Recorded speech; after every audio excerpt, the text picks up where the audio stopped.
And you're good to go, Carla. It's live streaming.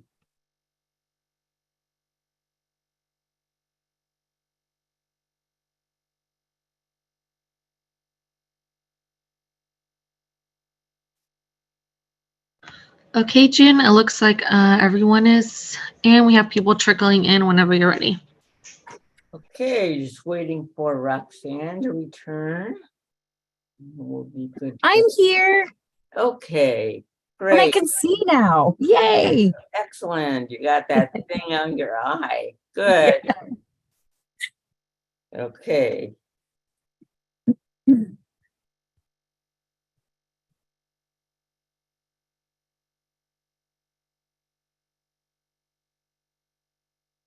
We are all set to go.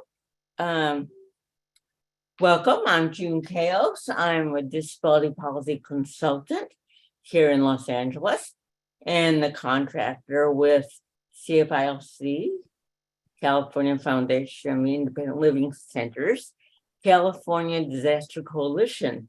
And I'm also the organizer and usually the host for these emergency policy and practice discussions. So what's different about me today is I'm here with a bandaged nose on the right side. And my nose basically is because in my earlier years, probably like many others, I had way too much fun in the sun. And we always thought that the best suntan lotion was baby oil, which literally meant that we were sitting in a frying pan. So, lesson to apply. Always use suntan lotion that works. Big SPFs. There was no SPFs back then. So, anyways, Carla, over to you for a minute for our accessibility briefing.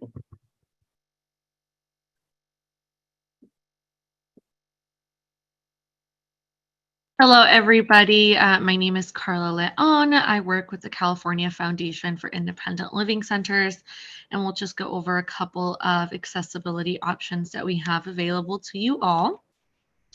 The first option is directly through Zoom chat. If you go to the bottom of your screen, there will be an icon labeled CC. You can open the captions there and view full transcript, or hide the captions if they're automatically turned on for you. We also have a live stream captioner on the call with us.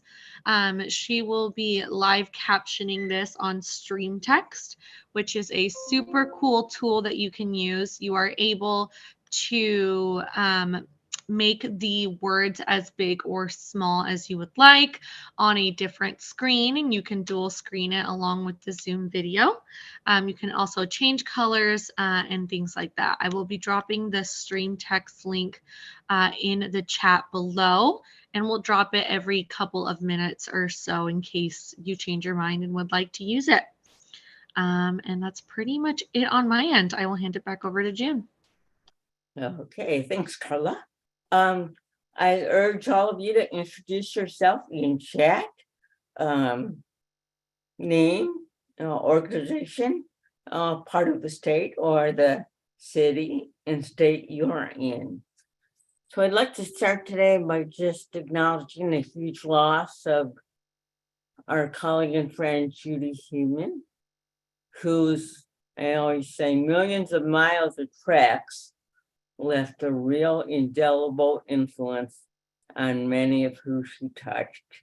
You know, for many of us, Judy was a sister, a friend, a trainer, an advocate, a mentor, and sometimes even a tormentor.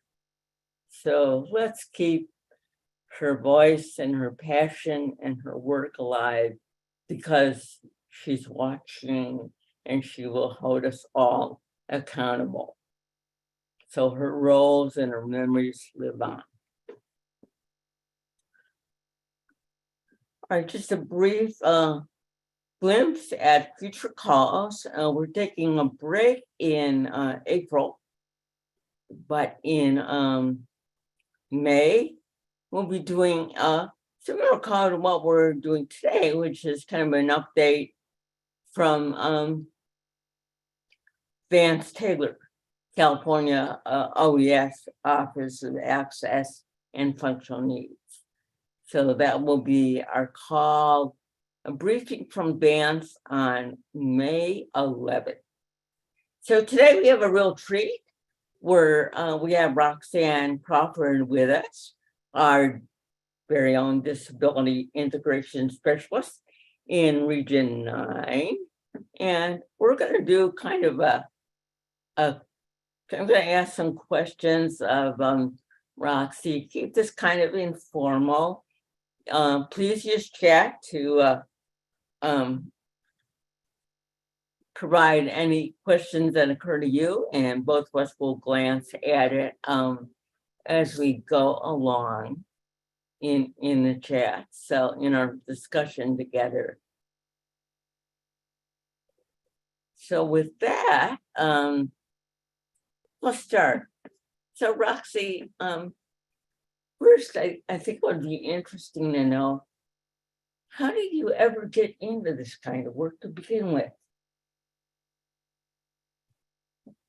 Well, it's a good question because I ended up in FEMA on accident, actually. It wasn't on purpose, but I love it here. But it really was accidental. I came from the fire service. I was a firefighter and an EMT in the Chicago suburbs, and Katrina hit, and FEMA needed staff really badly. So they turned to players like the fire service, where people are public servants, and we all had completed background checks so they could employ us much faster than members of the general public. So they brought us in from the fire service.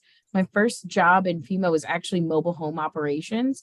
And it's interesting because you draw to what you know or what makes sense to you. And so I immediately ended up working on, at that time, what was referred to as special needs, because I had experience in my personal life, having family members with different types of disabilities, from cognitive disabilities, physical disabilities, and I had experience with family members with mental health and substance abuse. And so I immediately found myself kind of working in this field within FEMA.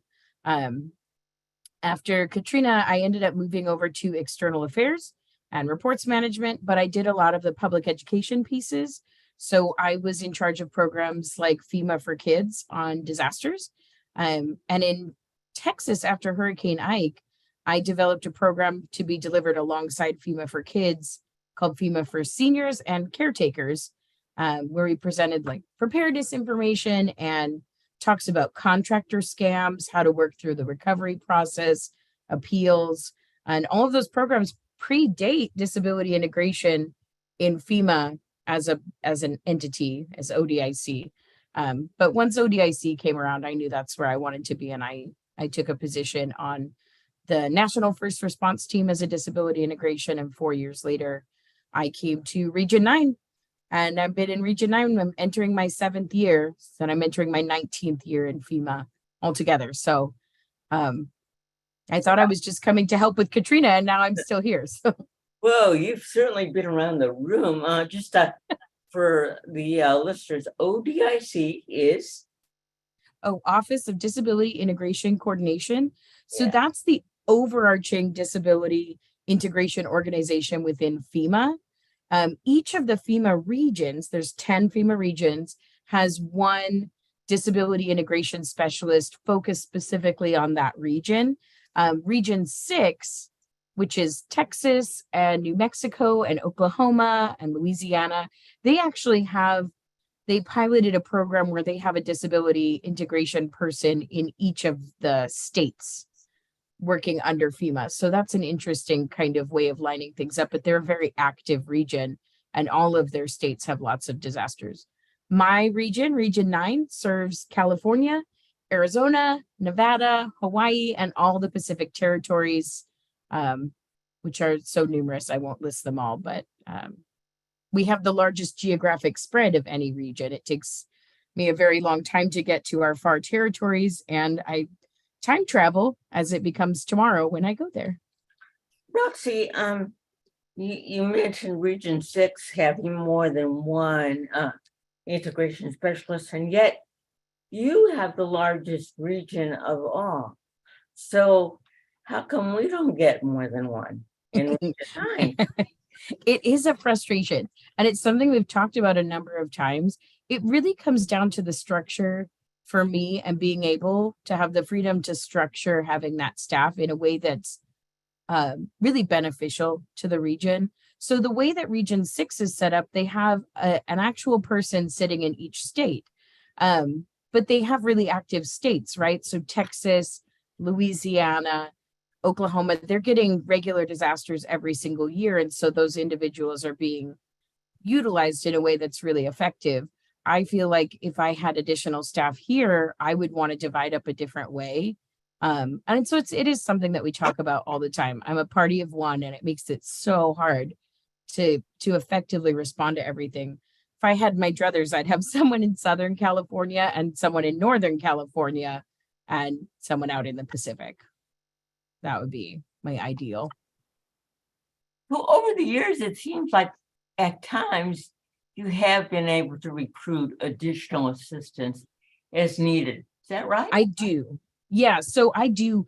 I have staff from ODIC, from Office of Disability Integration, their headquarters assets, but their job with FEMA is to be deployed to disasters.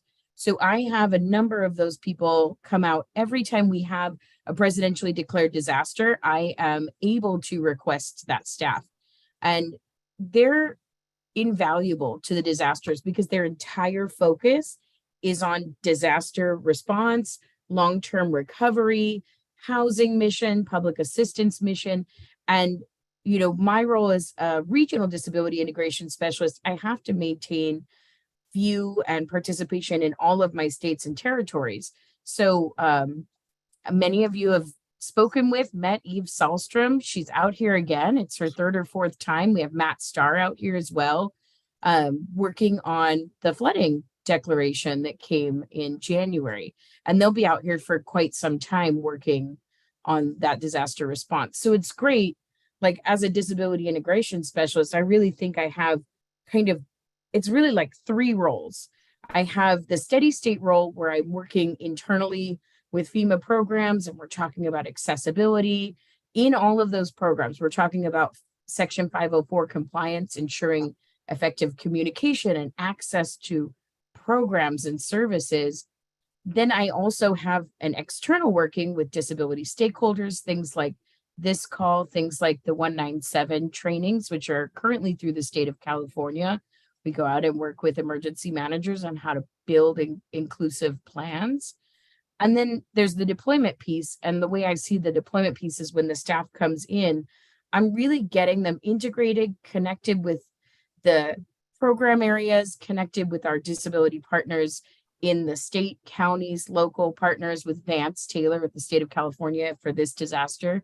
And then I continue to provide support, mentorship, and training, but I take a step back from the leadership of that disaster response. Does that make sense? So far. I'll let you know when it doesn't. I know you will. You mentioned training, and I know you do a whole lot of training on disability inclusion, disasters, plans. What can we apply from what you've learned over the years in your training? That is a tough question because there's so much. Because I learn something from every training that we go to. People bring up stories or questions that are head scratchers for me. I've never heard of that happening. Wow. But I will say something that's really come across for me is that stories go a long way. Examples go a long way.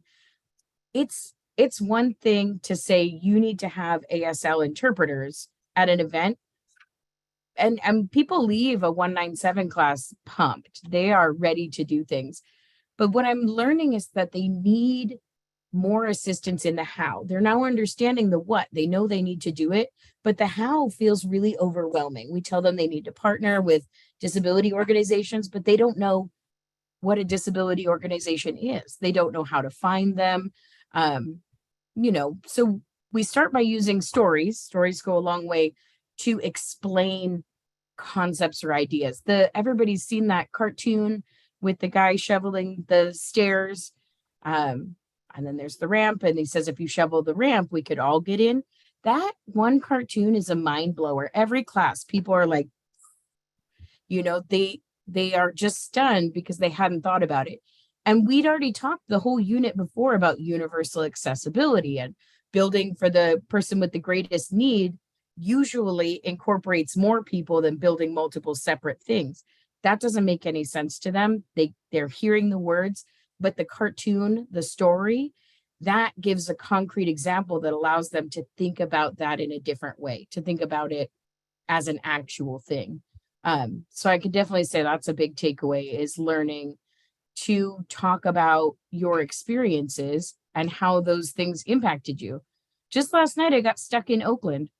They gave me a wagon to bring to the Abilities Expo here in Los Angeles because they couldn't ship the equipment, and all the elevators were down. I walked a whole mile to the next station, and that elevator was down. They finally reversed the escalator, and I was able to leave, but the individual who used a wheelchair couldn't go down the escalator, so they stayed stuck. I was stuck in Oakland an extra 2 hours last night, and I couldn't leave Oakland. That's a great story. I'm going to use that in my training and say I experienced firsthand what it's like to just be stuck because they're like, oh, it's broken. Sorry. Those go farther than just saying if they can't use an elevator, they can't leave the city. I think one other thing, June, really is kind of like, and I think I talked about it with you once earlier, I think, being able to provide some additional assistance, being able to explain. I hate when I go to the store and I ask someone where something is and they just point to the corner. I still feel lost and overwhelmed. Be the person that walks them to the spot in the store and shows them their options. It's like I said, it's one thing to say you need ASL interpreters at an event, but it's another to say, have you thought about your budget? Do you know how to find an ASL interpreter? Do you know how much time it would take you? Does someone in your organization have a credit card they can put it on? Do you know that the ASL company takes credit card?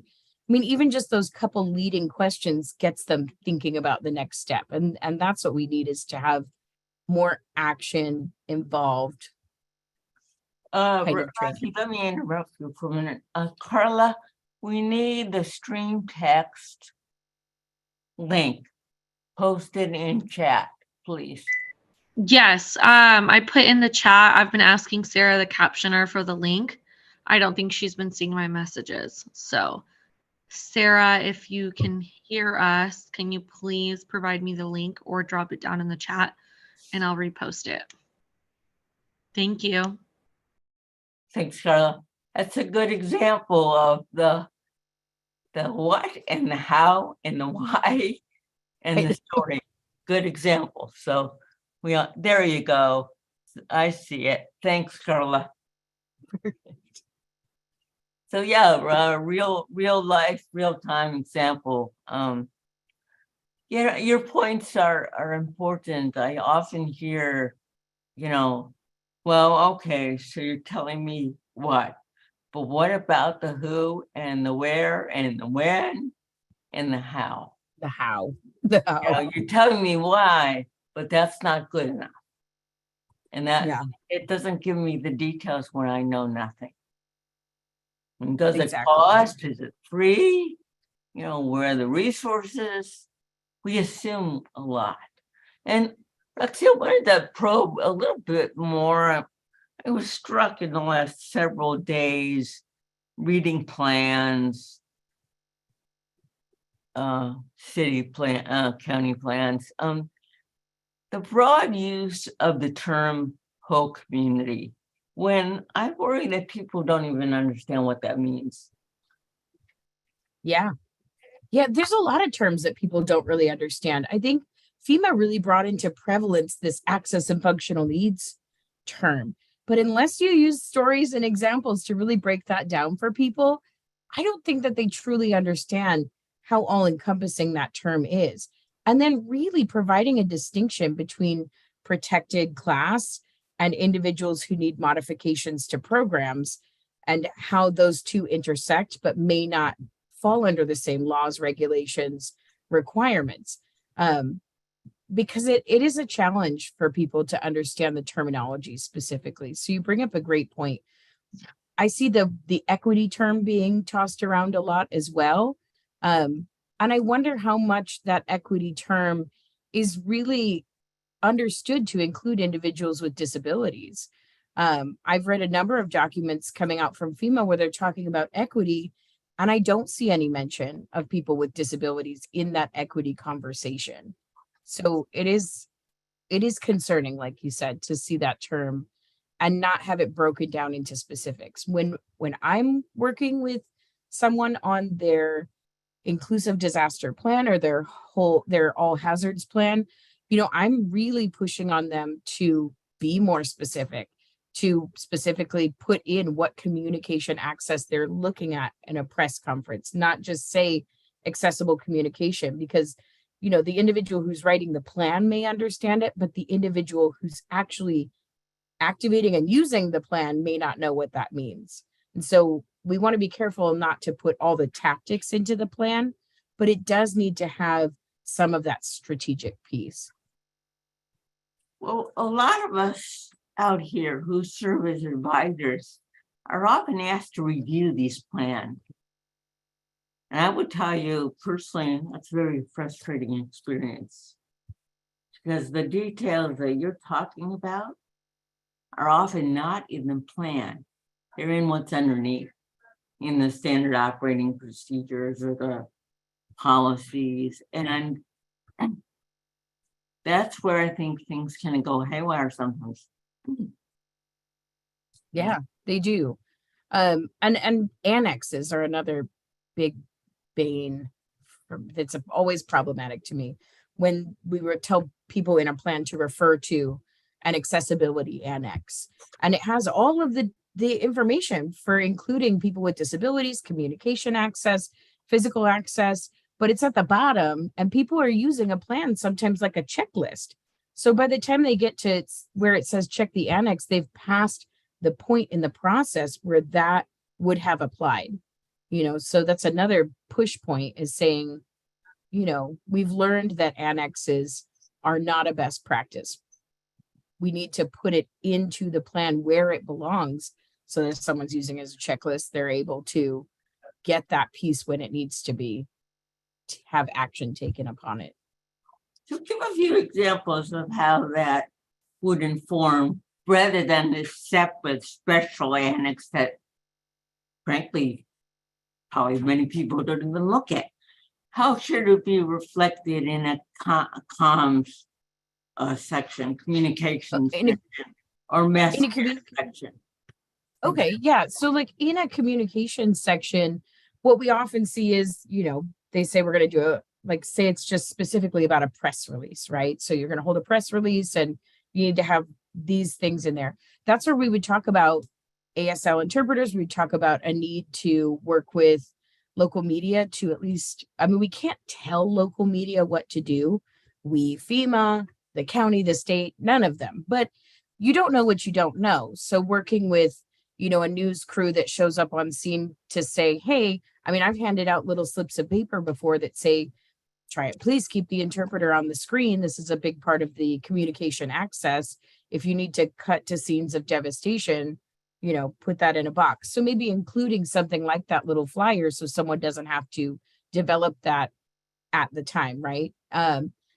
Reminding them that they need to have ASL interpreters, that a CDI is preferred, and then maybe even as far as having CDI, certified deaf interpreter. Yes. So having someone who is a deaf individual who's a certified interpreter, it's always recommended in what teachings we do to use a certified deaf interpreter if that individual is available.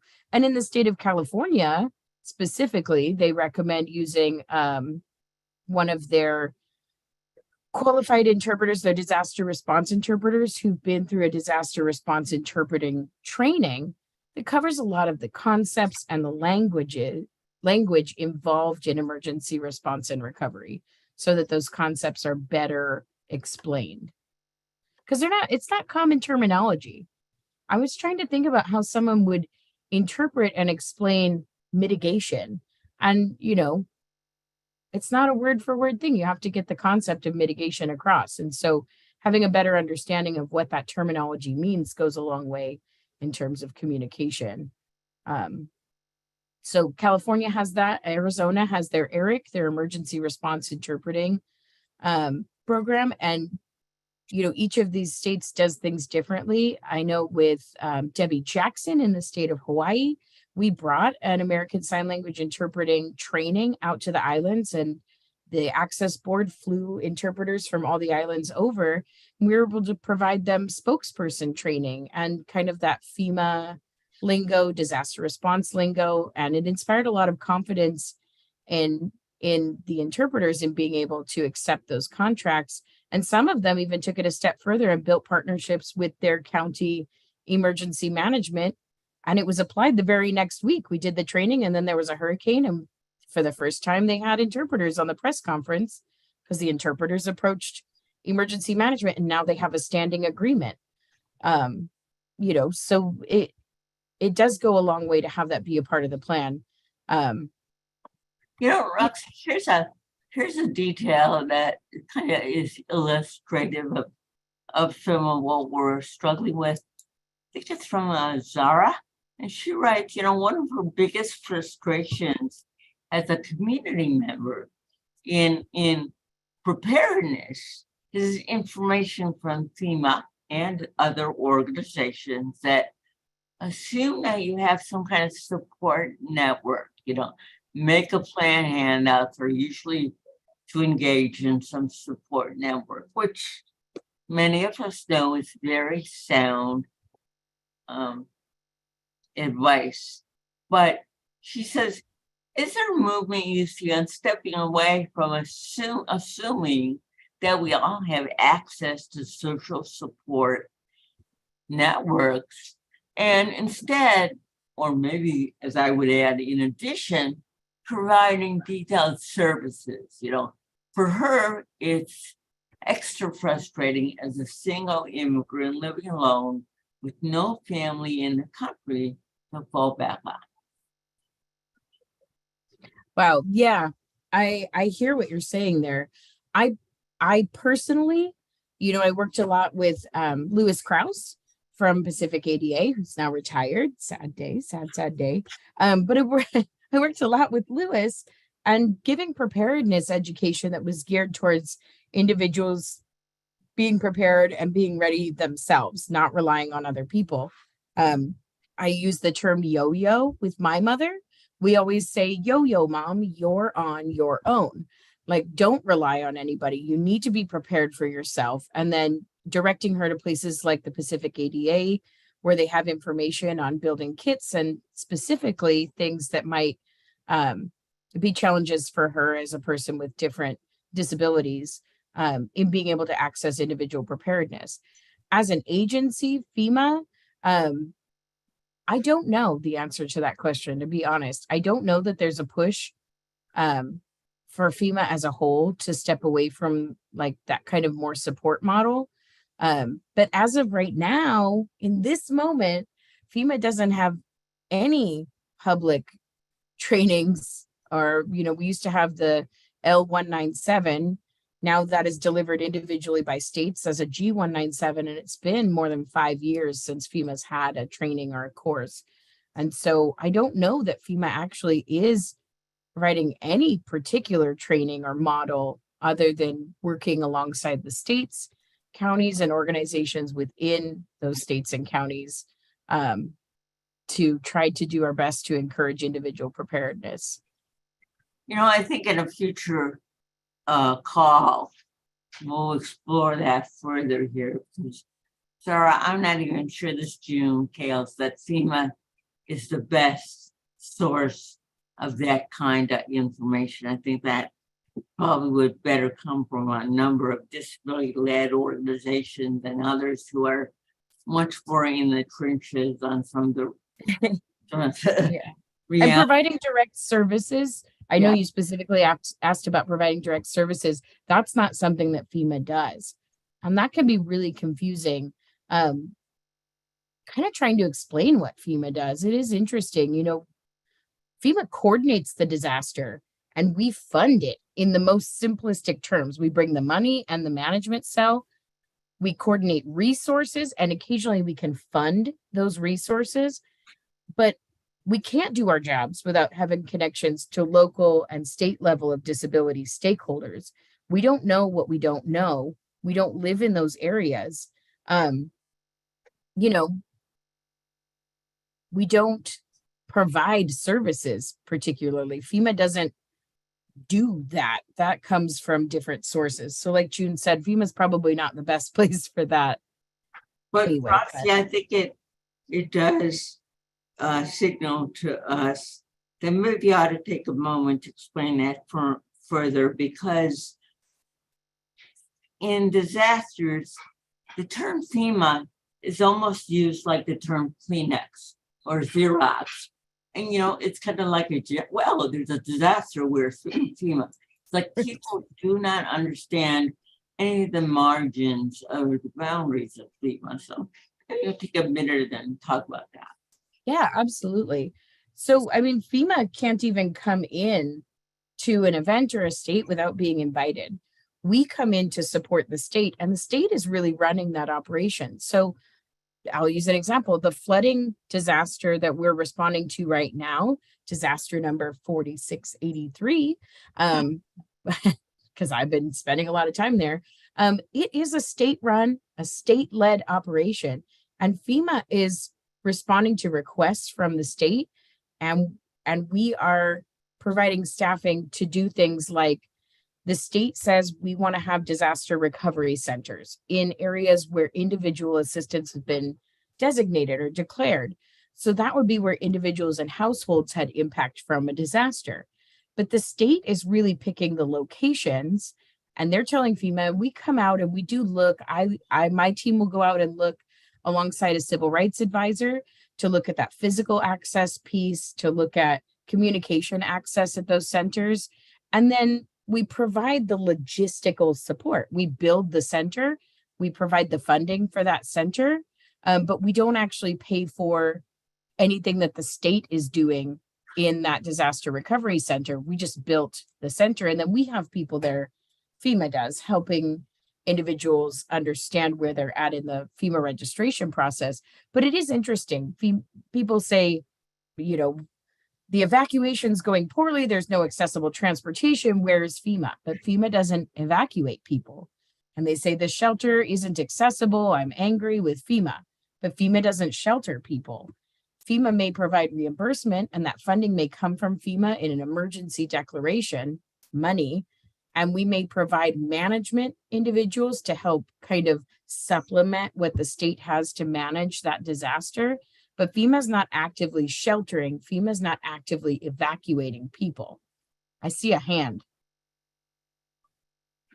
Hey, thanks, Roxann. And you bring up a really good point, and that is the complexities around different declarations and whether or not a state may have their own individual assistance program, public assistance program, and the confusion that people have around when FEMA gets involved.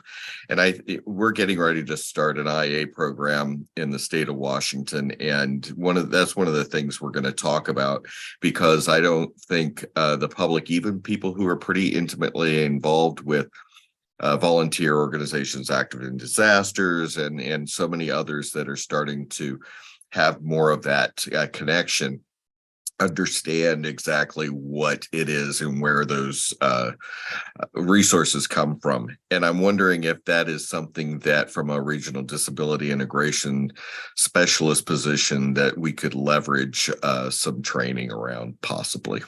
Hey, Todd, and by IA this June. Sorry, individual assistance.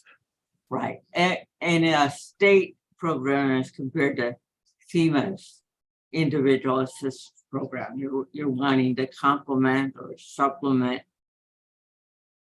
Correct, Really, June. It's they would that be- conversation you and I've had. but they would be running it. FEMA would be supplementing. Like it would be a state-led individual assistance program.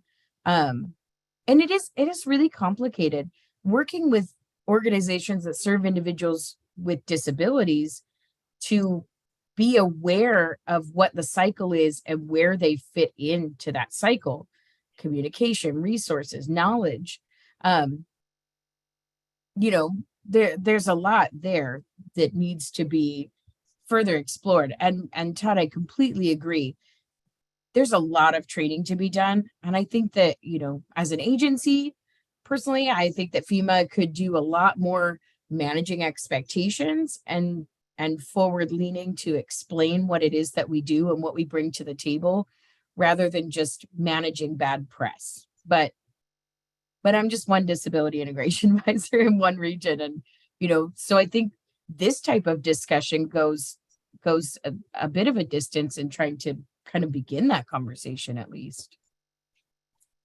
To Roxy, kind of picking up on what Todd said and, you know, the breadth of your experience, what lessons can you share regarding your experience involvement in both response and recovery? You know, what should we be aware of related to, you know, many of us are from disability organizations that do help in response and recovery and planning, you know, what from your lens, what should we be applying? Oh, Sage. Well, I think, you know, I mentioned the disaster cycle, right? Being aware of the disaster cycle and where your organization and your work can fit in. But if we think about the disaster cycle, it starts with volunteers, partners, and stakeholders. And then FEMA and the state come in and they supplement that. But it really goes back local in the end. What's left at the end of the disaster cycles back to those entities. I see Sheila's hand.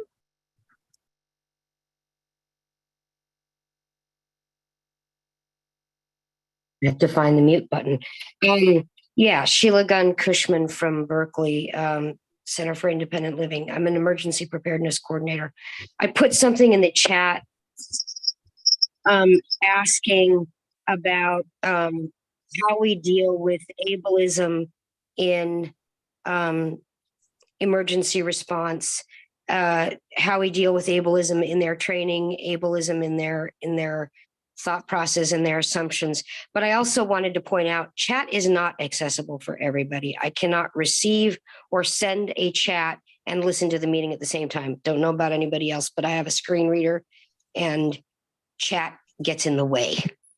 Yeah, thanks for reminding of us, Sheila. You're right. And we failed to say that raising hands is equally effective as using chat. And we are trying to narrate not the introductions in chat, but the questions that occur. So thanks for the accessibility reminder. You are correct. Yes, thank you, Sheila. So in response to ableism, you know, it's extremely, extremely frustrating. I right there with you. I feel like, you know, I've been patiently educating for a really long time, right? And there is a lot of ableism in that response and recovery. There's a lot of ableism in the entirety of the process. You know, we try, again, go back to stories and examples. I talk about, oh my gosh, I'm drawing a blank, Stephen Hawking, and how when he passed away, everybody had these cartoons that they were putting out that showed him with his angel wings and he's walking away from his communication device and from his wheelchair, and it says he's free now. And I try to really point out to people during the trainings that that's a really ableist viewpoint, that wheelchair, that communication device were freedom for him, that they allowed him the freedom to participate in, you know, in everyday life and to be a scholar and to be all the things that he was able to do those things because of adaptive equipment. It's a long educational piece, and you know, we're fighting the good fight, but it is really challenging. My husband has a mobility disability, and people say the weirdest things to me all the time. And I just haven't figured out the right mixture. I mean, I include it in my trainings personally, but I'm again just one person in one region. So I think it's important to have representation, though. Sheila, I think finding that it ties right back to June's question, finding where people with disabilities, stakeholders, partners get engaged during the disaster cycle and where they belong in that cycle. That's a huge lesson. Being engaged in meaningful ways, not just playing a victim during an exercise, but being a part of the planning team, being a part of the process, that goes a long way in kind of fighting that ableism piece. Because when emergency managers, when people who are providing rescue, like firefighters and police, see people with disabilities as an active partner rather than someone who needs their help, it starts to kind of change the perspective on that.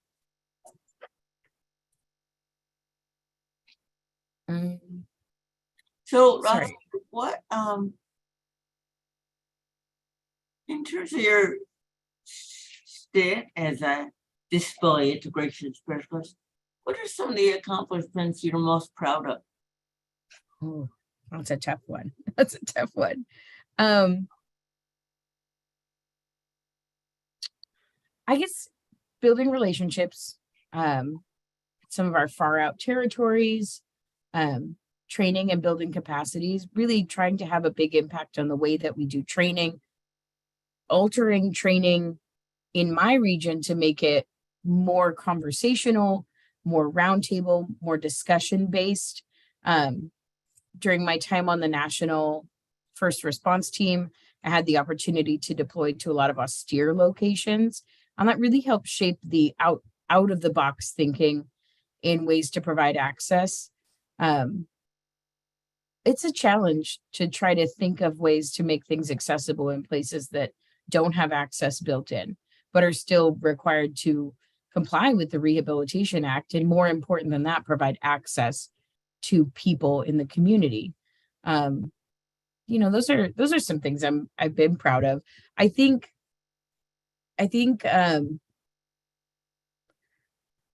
jumping back, I have a lot of pride in those long-term involvements and trying to shift the conversations away from just response. We talk a lot about response, evacuation, and sheltering. The conversations are constantly happening, but response is such a short period of time.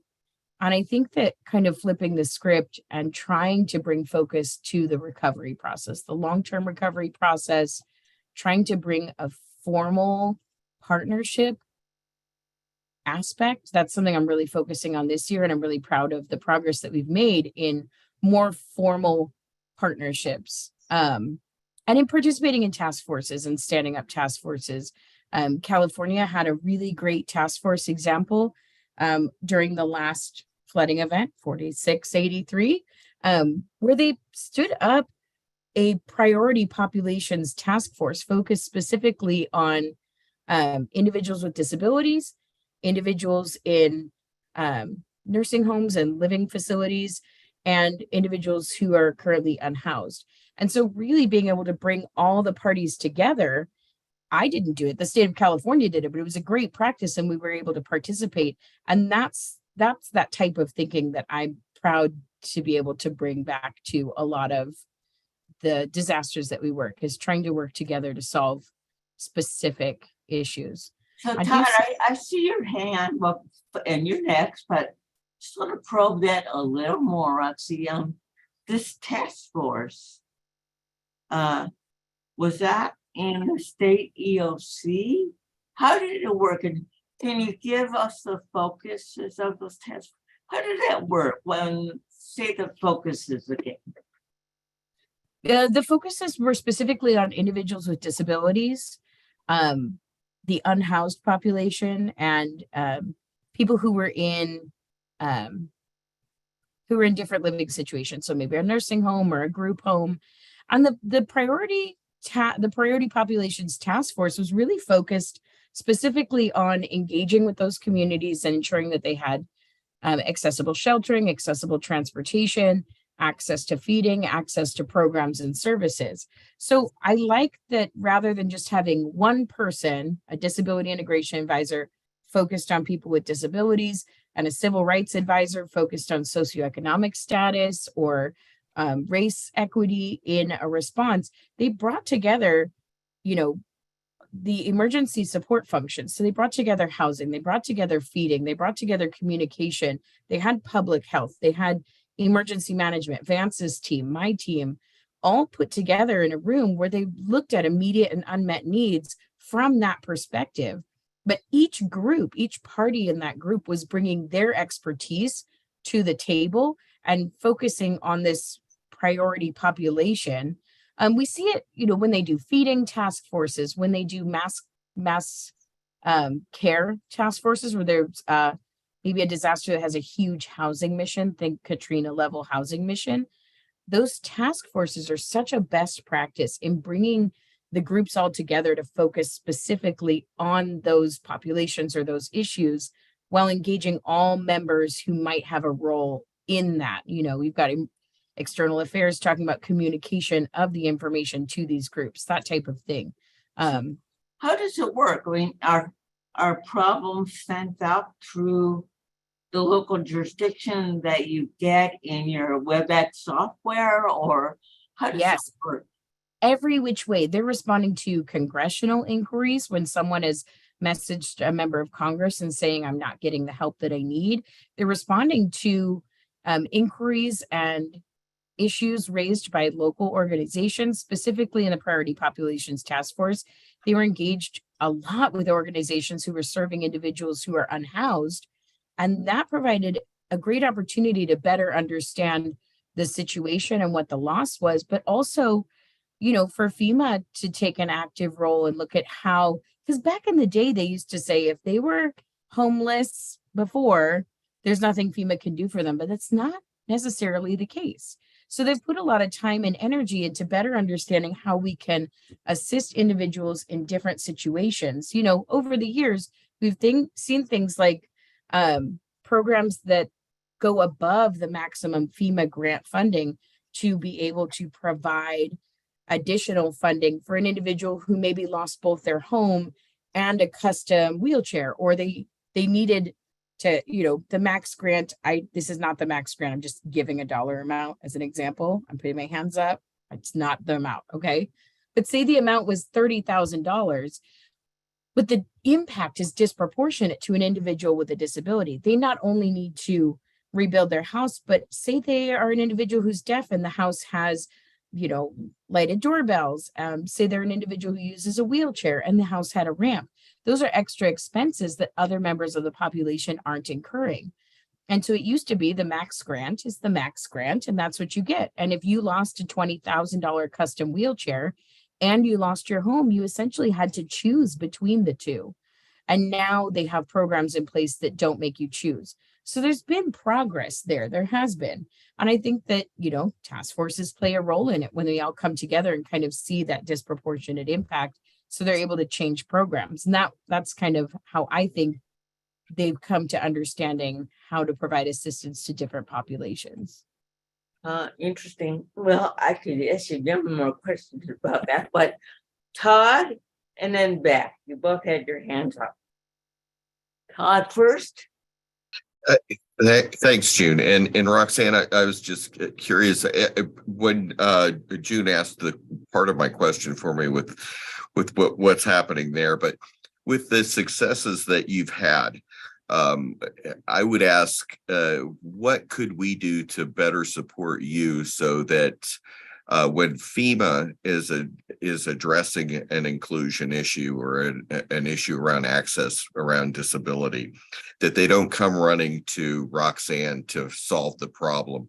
What is it that we could do to better train other FEMA members to support you in getting them to understand that they can connect with us? They don't need to go through Roxann or Danielle or somebody.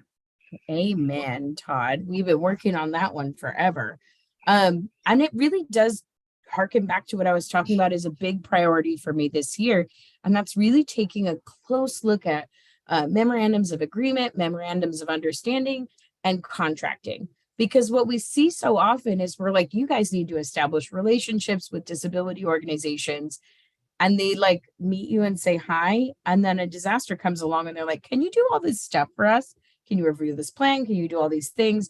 They're asking through the DI, or even if they're asking you directly to do it, but there's no kind of set expectations. There's no formal relationship. So really trying to focus this year on encouraging both the emergency management side and the disability organization side to create that formal expectation, to create that formal partnership so that everyone knows what their role is, and so that you're seen as an equal partner and in a meaningful way, and not just someone they can call on anytime they may or may not need things. I say all the time, it's my favorite saying, I tell my kids this too, when you need a friend, it's too late to make one. You need to make your friends ahead of time, right? And those friendships can't be like a work acquaintance. Like, I'm not going to call the guy I sit next to and be like, can you pick up my son from school? I'm going to be late today. I need to have formal understandings with people if that's something I'm going to be asking from them. And having those formal MOAs, MOUs, and contracts sets you up potentially to be able to be reimbursed for your efforts. And that funding is hugely important. You don't have to do everything for free. Well said. Well, that's the last part, MOUs and contracts. Mm-hmm. It's really key. So Beth, you're up next. Thanks so much, June, and thank you, Roxann, for being here to discuss this. One of the things that you had mentioned was a class that I actually just took, G197, for getting disability and access and functional needs met through emergency management. And one thing that I noticed is that our county seemed really on board with everything and really up to date. However, the cities themselves that have the plan seem like they kind of have the idea like, oh, well, we already have this plan. We don't need input, stuff like that. Is there anything that you can give us to like say or encourage the cities themselves to tap into us as a resource, I guess? Wow. Yeah, that's hard. It's really hard because we do spend a fair amount of time reminding people that they need you. They need you and they need your partnership. But it doesn't mean that they're jumping on it right away. And some do and some don't. I think, again, stories and examples go a long way. I'm not sure who the instructors were when you took the G197. I know when I'm an instructor, I'm trying to give real life examples of the impact of engaging with disability partners at all levels, and the impacts that those have. And I think sometimes, again, stories go a long way if they understand how those relationships can build and how they can contribute. It does change the way they see those relationships.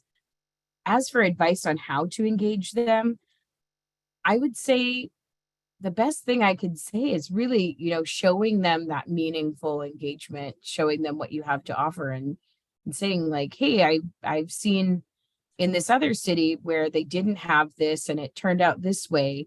What does that part of the plan look like for us? When I'm looking at, can I take a look at the all hazards plan? Those should all be public information anyway, and you could see where those gaps and shortfalls are. And I think one thing that goes so far, and it's really hard because I get really grumpy, really grumpy, and I just want to like yell at people and like shake my finger, but finding ways to be supportive.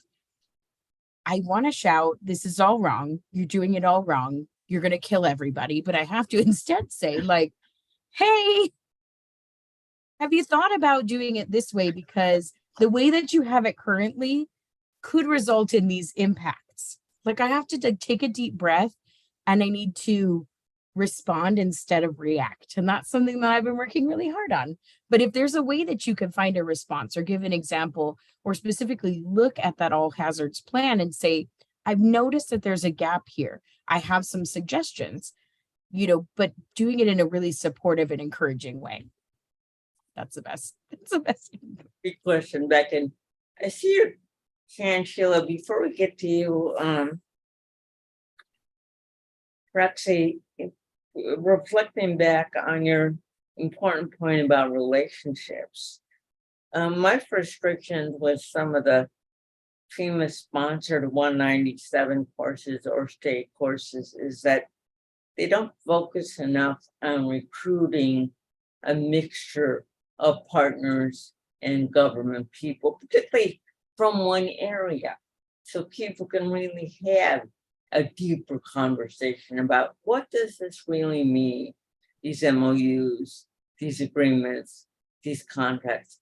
We never get there because there's one person with a county and one person, and you've got spaghetti at the wall. You don't have any teams you're talking to. You're talking to a very diverse and disparate audience. So just one of my pet peeves there.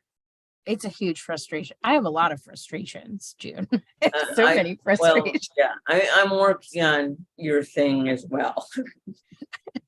But yeah, the response instead of react. Yes, being civil and, yes. Sheila, It's go hard. ahead.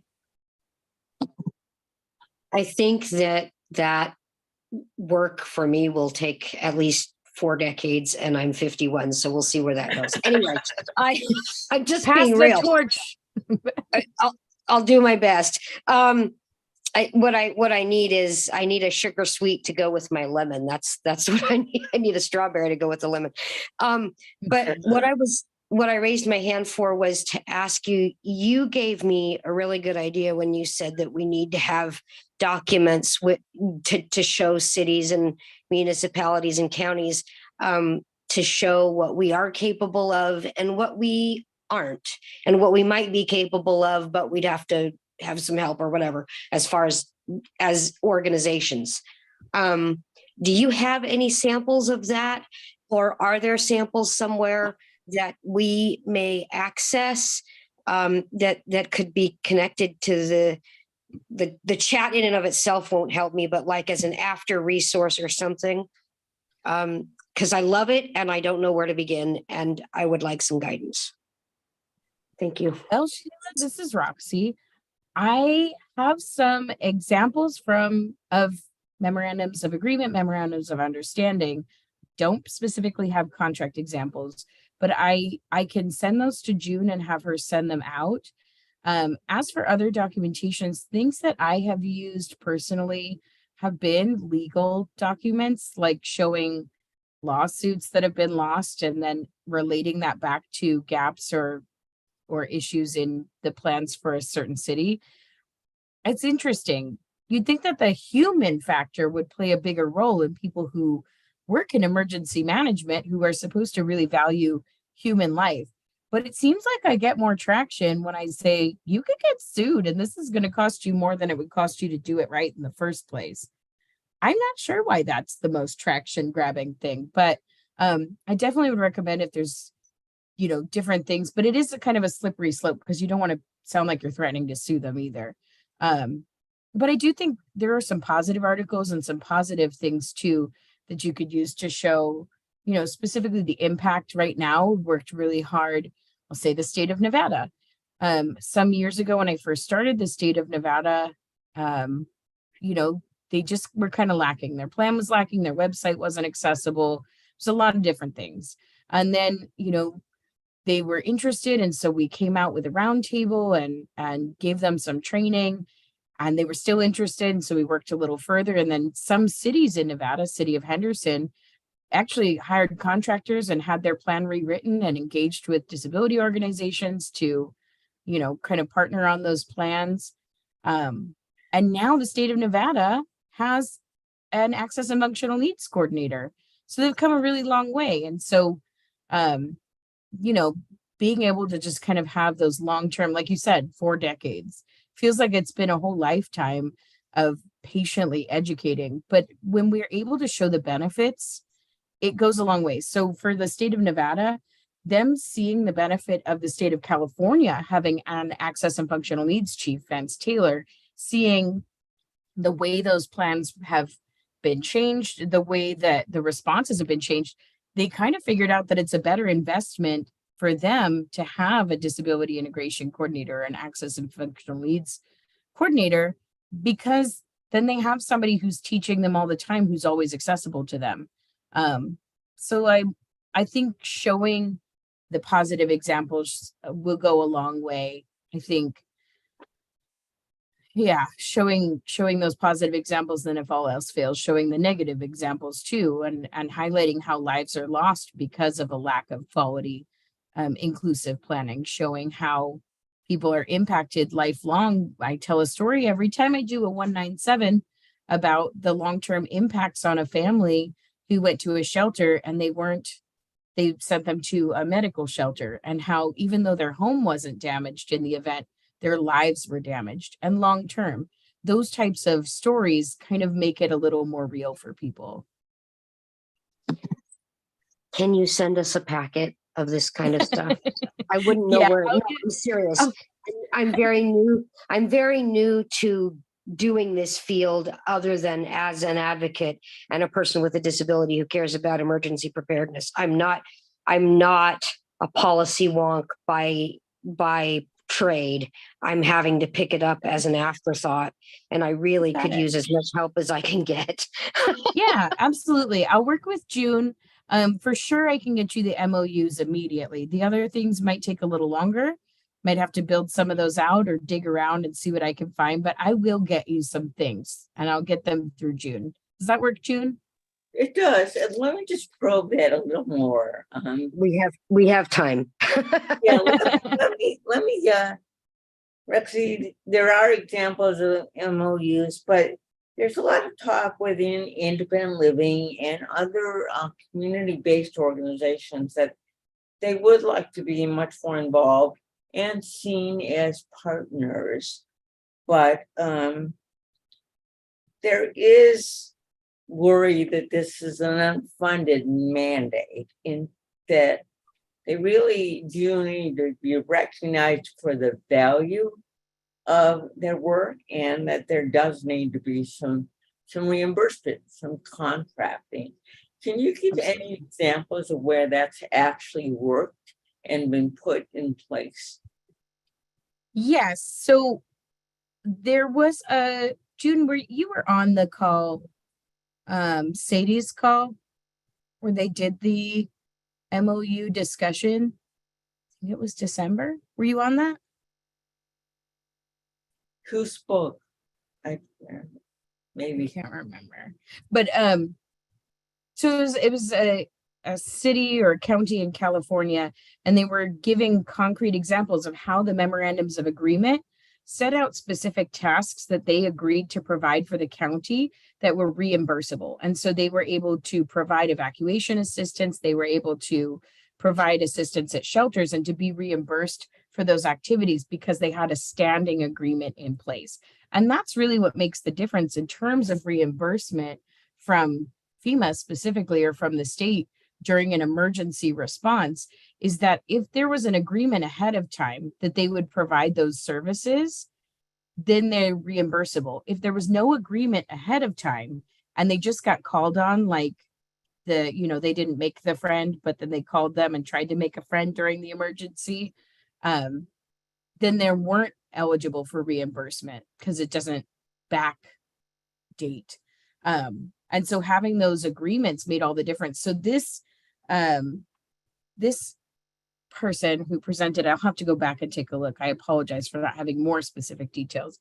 But she talked about how the first time they called and they provided those services because they didn't want people to die, right? So they spent like $100,000 on participating in an evacuation process that they weren't eligible for reimbursement for. But they took that experience and they said to the emergency management, here's a concrete example of the services that we provided and how much it cost us. How can we formalize this process? And they built out that memorandum of agreement to formalize the process so that now they understand that the expectation is for them to provide this level of service. The county understands how to get a hold of them and what to do to engage with that. They understand the need to exercise and practice, and that's all written into the memorandum of agreement. And then they're eligible for that reimbursement. So the next disaster that rolled around, they activated that memorandum of understanding, and they were able to provide those services and then be reimbursed for those services. So it was a full process. Unfortunately, Sheila, that was one of the documentation pieces, was showing just how much money they spent providing those services. That's one of the things I was thinking of when I said it might take me a little digging, but I would love to dig back, talk with Sadie, talk with that presenter, and get that information to send to you to say, here's the documentation in this county in California that shows that they provided this level of service without reimbursement. Here's the formal process, and here's how well it worked seamlessly that they were able to activate that memorandum of agreement. That would be a great case study to show to a county or to a city and show them just how valuable your services or your organization can be. And it may not be transportation that you're looking at, but you can use it as an example of that level of partnership. So my commitment to you is that I'm going to try to dig all that up and get it to June. And I would be anxious to hear about the end part, which is, okay, you've done all your homework to get a standing agreement, and you've dotted all the I's, crossed all the T's, but we have to remember that in the end, you do have to submit for reimbursement. And that do be a very long, arduous process. So it's having the ability to lay out the time, to front the staff, and to expect reimbursement months down the road. Exactly. At least we'll talk about FEMA. And one of the important things that's laid out in the memorandum is what type of information tracking has to happen to be able to receive that reimbursement. So a lot of different things. They want you to track hours. They want you to track number of people. They want you to track mileage, wear and tear, all these different things. And so that really highlights, for a state that understands how to go through that PA or public assistance reimbursement process, they would understand better than I'll ever understand what types of documentation need to be provided in order to receive that reimbursement. And so that's the type of partnership that goes into creating one of those memorandums of agreement, and formalizing that partnership is to better understand, again, the expectation of service.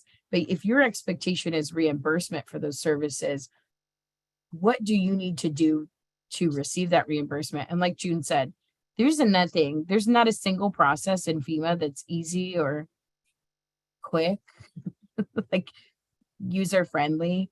So, it's going to take a while. You have to be able to front that staff. And so that's another thing, is understanding the expectations. If you come in and you establish the expectations, it may also prompt the emergency manager who's looking at that to say, oh, I thought that you could provide these services. And you're like, no, we actually can't. So that forces them to identify and recognize a gap in their plan and to plan to fill that gap. So even if you're not providing those services, you're bringing to their attention something that needs to be closed up. Okay, we're looking for other questions. I don't see any in chat, but any hands? And while we wait for them, what's popped into your head, Roxy, that you haven't said yet, or I haven't asked you yet?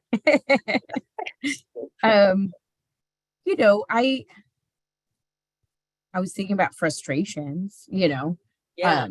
So the question would be, in this job, what are some of your biggest frustrations? I think you mentioned a few. I talked about a few, but there's just so many, June. It's a never-ending list. No, what's really been chapping my hide lately is still having to fight for a seat at the table. Having explained every year, every disaster, what it is that disability integration does, and having it still not make sense to people. We hear all the time, we're not really sure what it is that you do. Can you give us quantifiable data on what it is that you do? And I'm like, sure, we'll provide you some data. But they don't seem to understand a lot of times the contributions. I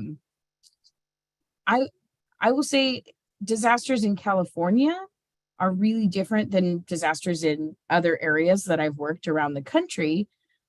because we do have an access and functional needs chief. We have Vance here. And he has a full staff of people. Like Vance has, I don't know how many staff, but I'm still just me until a disaster happens and I get more staff in. But yeah, it's a frustrating piece. State of California seems to have a better understanding of the impact of disability integration, and a lot of that comes down to having that role in their emergency management system. Going back to your stories, I do remember talking to you at length in detail about all the help that you gave regarding setting up COVID accessible vaccination sites. And so I think there's a lot of value in using that as a story and an example. My frustration with all of that is it seems to lie in a COVID siloed bucket. And so everything you did has application for many other disasters. And yet, oh, well, that was just COVID. So talk about that. I mean, I think that's a very concrete kind of thing that you did in transportation, in signage, and accommodations, and all kinds of things. That is really generic things that should be done, period. So yes. So that's like that goes into the what I'm most proud of category that I didn't even think about earlier. And it also falls in my biggest frustration category because of what you just said, because we made so much progress during the activation and the work on those mega vaccination sites. And yet it didn't carry over. It took us 6 weeks to get Just Ask posters, signs up at the disaster recovery center. 6 weeks. We had to get signs, and we finally had to just order them ourselves. Explain that. People don't know that. The Just Ask posters are a great way for us. They're big poster size, and they're on a sandwich board right in front of the building. They're an awesome way for us to let people know right up front that they can ask for an accommodation, that we want to serve them, that we want to meet them, their needs in a way that they best communicate in, that they best receive information. And yet we are still struggling to tell people that they can have an accommodation, that they can request communication access. Vance took it a step further here and worked with an organization to be able to provide assistance completing forms, which is something implicitly that FEMA is not allowed to do. We can't help you write your appeals document. And the appeals process is really challenging. It is not user-friendly. It is not easy or comprehensive. So that's something that does require assistance. And so it was just a simple poster board at the front that said, you can ask for an interpreter. We have people who can help you complete forms. We have all this information available in other languages. We're happy to use either a live in-person interpreter, or if you're using a language that's maybe a little more obscure and we don't have that language readily available on site, we can provide that service through a phone line. As soon as we found out there were things like Mixteca and other languages that aren't a written language, they were able to get live in-person interpreters for those languages at the disaster recovery centers. And that's all the state. The state was doing all of that coordination. That I just want to, and I'm not sure you mentioned that, and maybe you could provide some samples of this that I can add as a handout in this archive. Yeah. But that they were it was not only in text, but more importantly, the poster was pictures. Yes. So Yes, it's not just you couldn't read or English was not your first or second or 10th language. Yes. And the poster itself had quite a large number of languages, saying FEMA speaks your language, all down the bottom in different languages. So I'll send that to you, June, that you could share with the group. But the frustration is that we had those readily available for the vaccination sites. No one pushed back on me. We said we need those and they just did it. We had live in-person ASL interpreters and language interpreters at the vaccination centers.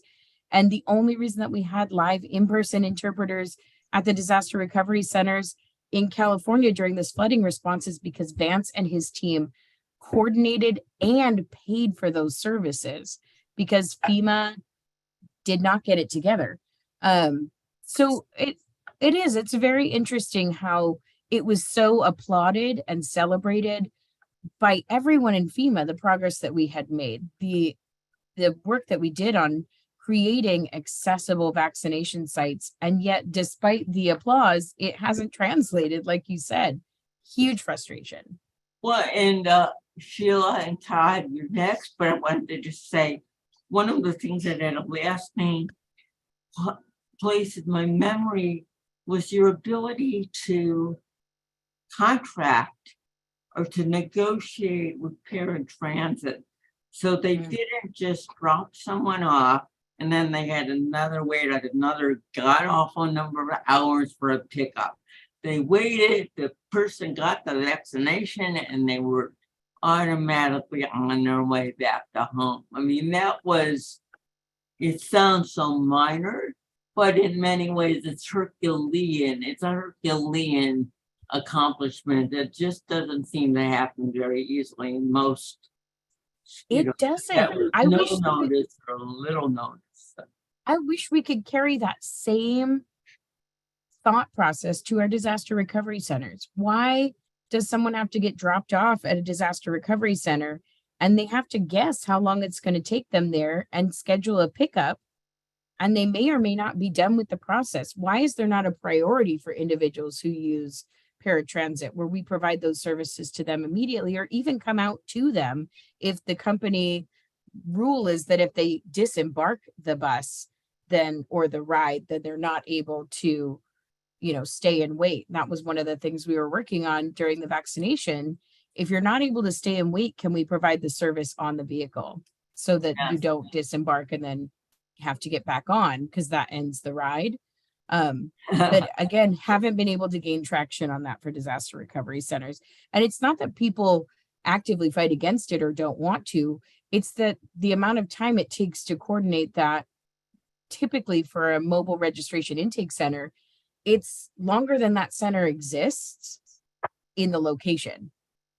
But that is the how, the what, the where, the when, and the how detailed that get lost, good practice. Oh, that was COVID only. Anyways, we've got about 12 minutes left. I want to get to Sheila first, Todd second, and remind you, Carla, that in a few minutes you can put up the poll questions for this session, and I urge everyone to quickly respond to. And if you're not able to access it because of accessibility, let me know and we'll get it to you in another format. So Sheila and then Todd. The only thing I want to say about COVID, but that's not why I raised my hand, is that we still don't have accessible testing for blind people and for people with dexterity issues. I have both. But the way that the shots rolled out, I feel saved my life. So I'm grateful. But why I raised my hand was one of the things that I'm adding into our emergency preparedness 101 here locally is, what is your emergency prep superpower? And some people don't want to talk about their disabilities or what their disabilities have brought to them or whatever. But if you phrase it that way, it's like it can be something from before disability. It could be some other thing. But like, I'm getting back into amateur radio operating, and I have a lot of knowledge, and I have a lot, you can stop by looking at the white cane and think I can't do anything, or you can use me as the resource that I am. And I think that what we need to do more often when talking to first responders and municipalities is remind them that we need a seat at the table, and we are, well, all this, I think. Yeah. But it's important for people to hear other people saying it. it was mentioned before, and I cannot remember by who, but Todd. It can't always just be Roxy from FEMA saying things. People need to hear it from Sheila. They need to hear Sheila say, I offer valuable, services. I'm a meaningful part of a response operation, a planning operation, a recovery operation, and I'm more than what you see with this white cane, right? I have a role, and I think that you brought a great point forward, is that you have a superpower in disaster preparedness and response and recovery, and you can offer a perspective that they don't already have. Awesome.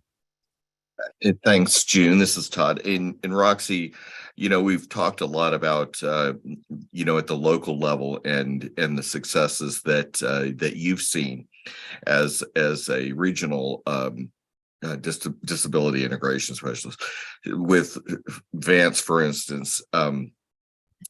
And considering that we have somebody in that position now in Washington State, we pushed hard for it for years, and now we have somebody in that position. Thinking of how we could utilize the persons in those positions, because as community members, they are our conduit to the state and the emergency management divisions within the state. In your mind, what could we do working with them that could amplify our local and state voices to help you regionally by getting information up to, say, somebody who is very receptive to that at ODIC, like Sherman Gillums Jr., to be able to make your to make some of the things that you are seeing as barriers a little bit easier to do? Absolutely. Todd, you bring up a great point. The individuals who are serving in those state roles, people like Vance, Tracy, right? It's Tracy? Yeah. Tracy. Yes, okay. I had to get off mute there. You're absolutely right. Tracy Singpool. Mm-hmm. Okay. I do think that when a regional disability integration specialist or multiple regional disability integration specialists talk to Director Gillums or anybody up at the Office of Disability Integration Coordination, and we express some of our frustrations or challenges, it is received, but it's kind of like working with my 11-year-old, right? I tell him a lot of different things, and I say things, and then I say them again, and I say them again, and he doesn't listen to me. But then as soon as somebody else tells him the same thing, suddenly it is new, important, and amazing information.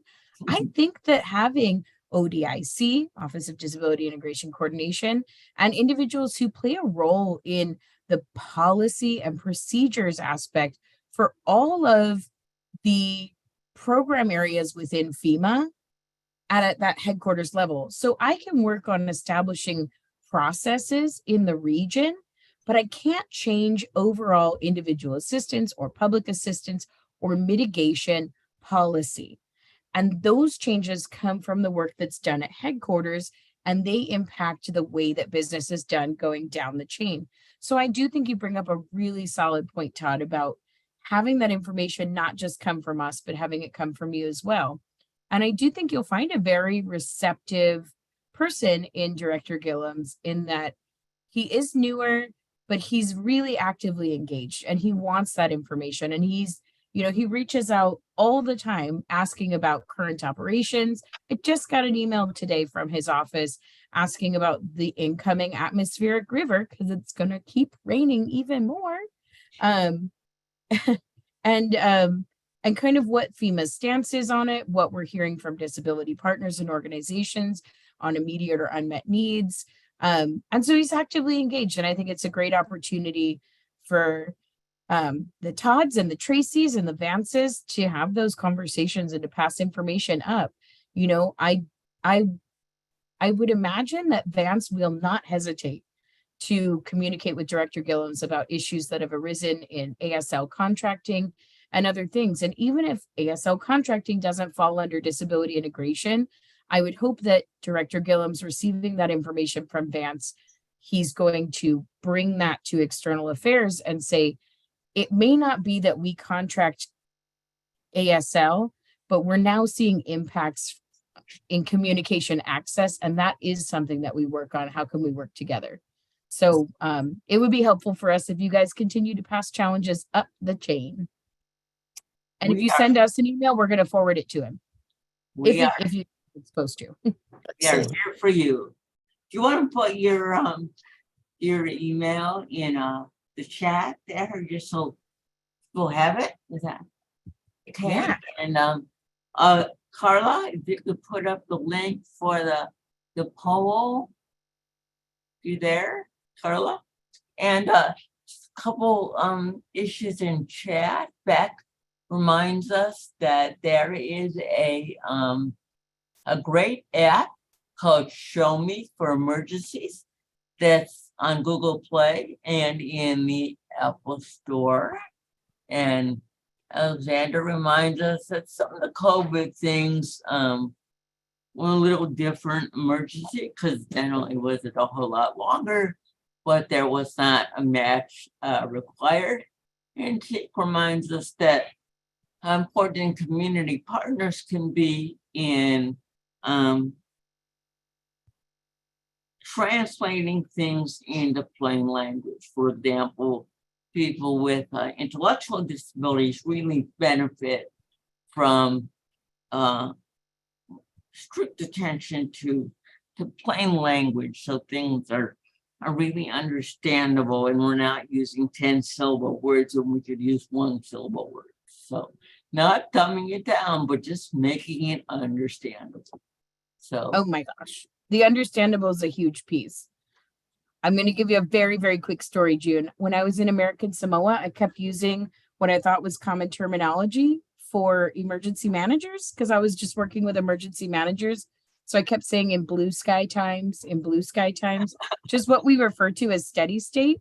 June, did you know that the cellular service provider in American Samoa is called Blue Skies? oh no. No one knew what I was talking about. So it's not dumbing it down, not at all. It's using easy to understand, straightforward words in communication so that people know what you're talking about. I would remind people to take the poll up there, but also to define your words. You know, sunny day. What were you saying? You said blue sky. I said blue skies. Now I just say when there's not an active disaster, Yeah. when I'm working in a not disaster time. It's just better. clearer. Sadie says the good days and the bad days, you know, so there's all kinds of terms that we love to make up and own, but nobody, we are so fond of our own jargon. It's just amazing. And to let go of it is really, really difficult. So it is. I want to thank you for a really great discussion today, very broad ranging and hopefully helpful to people. It looks like people are getting good information from what you're saying, and they're able to apply some of the information, which in my book is one of the most important compliments that I can actually apply what you're saying. So the pleasure having you today and being able to ask you the hard questions and not have you shrink away. Anytime. So as we say goodbye to people, remind you no call in April, but we will have Vance, who Roxy mentioned a number of times on this call today, and this will be a way to ask a statewide access and functional needs person a lot more about their role and what they can do on a statewide level to make some of what we talked about today and more real, a reality. So Roxy, stay in the line after the recording stops just for a couple minutes if you can. And yeah, absolutely. To the rest of you, stay safe, stay dry, and it looks like we're gonna have to stay inside maybe for a while as we experience another onslaught of rain. What fun. At least